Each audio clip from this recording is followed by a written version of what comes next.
Hey guys, in this video, I will show you how to sell on the MEXC mobile application. Alright, so let's begin with the video. This is the home screen of the MEXC mobile application. Once you open it now here, you're going to look on the bottom bar. You're going to locate the trade option, click on the trade option. This is the screen that it'll take you to. Now in this screen, you're going to select the P2P on the top right-hand corner right here. Okay, now in the P2P, we're going to again select the P2P from the Express, P2P, and third-party options. So I've just selected P2P, and now I'm going to select the sell option.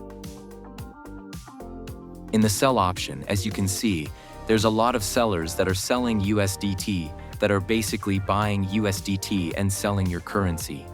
For example, and they're giving you a rate, everybody's giving you a rate.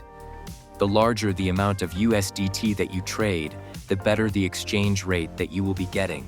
Let's say, for example, we used to decide to trade with this person over here. So I'm going to click on Sell USDT, and I can write here.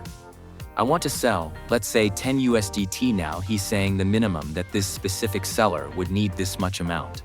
So for the sake of this tutorial, we're just going to write this much amount. That solves this issue, and this clearly tells me I will receive around this much rubles, and I can just add a collection method. Collection method is basically a payment method. I don't have it set up because I don't have a rubles account, but you can basically set up very easily once you have that set up. You can just select that, click on I have read and agreed to the MEXC peer-to-peer service agreement, and click on Sell USDT. Now, they will give you a 15-minute time limit, where this seller essentially will transfer the funds to your account.